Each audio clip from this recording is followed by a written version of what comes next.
2014 la ñu créé parti démocratique sénégalais mu am le manifeste des 100 bi ñu paree 76 mooy congrès bu ñu doon wax Gaynde Fatma bu ñu doon wax Gaynde Fatma dafa participer ci congrès Kaolack boobu loolu mooy suñu boo ñëwee suñu parti nga dem ci école libérale da nga koy fekk ñu encadré ko le programme fondamental du parti démocratique sénégalais du livre boo xamante ni Ablaye Wade daf ko bind c'est pas comme la doctrine économique du mouridisme boo xamante ni si la ñuy cité lii ak li déedéet lii mooy suñu programme fondamental congrès bu ñu passé nag au fil du temps à chaque fois dañ ci yokk dara yeesalaat ko ci foofu la wax ni moom li mu gën a jege mooy libéralisme social loolu la gën a jege mu ne waaye libéral boo xam ne c'est un visage humain loolu la théoriser ba looloo tax mu nekk tey ba dem évoluer ba tey nekk patron international libéral Serigne Diop bi ñuy wax même ba mu demee moom moo demoon ca international libéral bi mooy ba ñu naan voilà Colin dugal jaxase kii ba congrès bi amaatoon fii et cetera c'est de l'histoire xam nga man fekkeewuma deuxième guerre mondiale 19 kenn fekkeewu ko ci ñun waaye dañ koy nettali xam nañ ni Hitler rey na juif yi du dëgg man xam nga 74 judduwuma waaye xam naa la ca xew léegi servent à ça donc si vous venez léegi nga wax waxu Sénat bu ñu supprimer HCCT mais ñun li ñuy wax kañ c'est à l'aune de ce que Macky Sall a dit Macky Sall moo programmé ni Sénat amul njëriñ mu ne inondation yi day supprimer Sénat pour dugal xaalis bi ci biir inondation yi ñu def fi benn quête nationale man sax joxe woon naa bien que sama doom joxe woon na 2012 ba Khalife ba joxe 1 milliard yal nañu yàlla taas si barkeel Serigne Sidi Mokhtar ak xaalis sénégalais ba léegi kenn amu ci visibilité mu daal di def programme d'urgence 66 milliards mu ne tout de suite maintenant pour régler le problème def plan Orsec et cetera après si la wax plan décennal ba 2022 bi te 2022 bu jeexee 2023 day def beneen plan décennal ba léegi amul kenn ci ñun ku ci am réelle visibilité xëy na am nañu ko am man de awma ko te wër naa ko fu ne pour xam de 750 milliards. waaw 767. yokk ci 16 milliards. 16 milliards yi moo doon waaw yokkaat nañ ci xaalis 66 milliards plan d'urgence. plus 99 moom moo ko de la Banque mondiale. bu mu ne moo ko wax c'est-à-dire ñun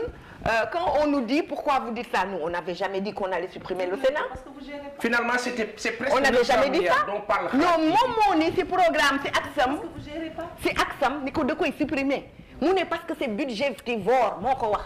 ñu dem à peine ki mu pour recaser sa clientèle politique mu indiwaat HCCT sous une autre forme jox ko kenn. léegi ñu daal di ñu dem ba ci biir également ñu CSE ngi fi ñoom ñaar boo boolee ñaari chambre yi 15 milliards la à peu près de budget par an ci su ma juumul c'est à peu près 15 milliards. waa léegi sénégalais yi ñun bu ñu nekkee ci dara ñu gis ni lii gisuñu ci njëriñ parce que ñun bi ñu ciy dugg on avait 121 ou 129 maires je veux pas dire de bêtises 121 ou 129 benn chiffre la maire en 2014 dugg nañ ci évoluer nañ ci gis nañ ni que ça n'a rien apporté ça n'a aucun impact ñu waxtaan ci suñu biir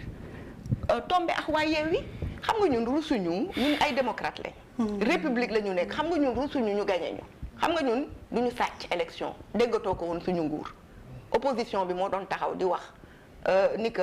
élection yi amuñu lu ñu wax ci fichier bi wala société civile xam nga on avait la grandeur de savoir que àdduna démocratie ak république moo dox dañ lay daan ëllëg nga daan jëlewuñ ko xol wala dënn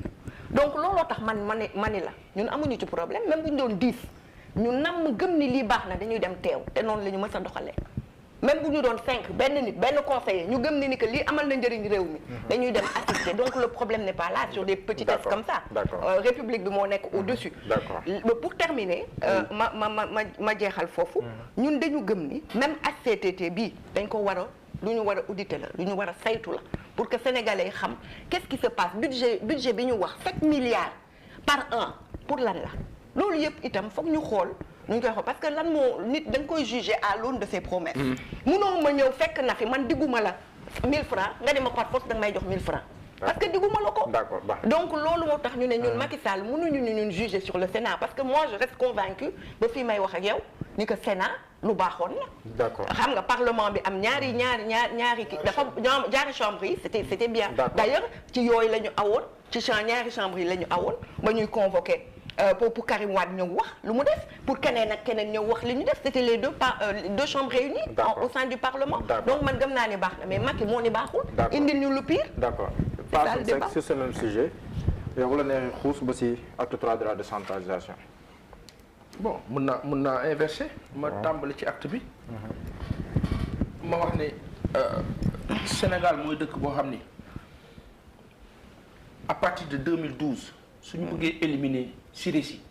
wala Cheikh Ousmane wala Thierno Diop dañu koy jaaral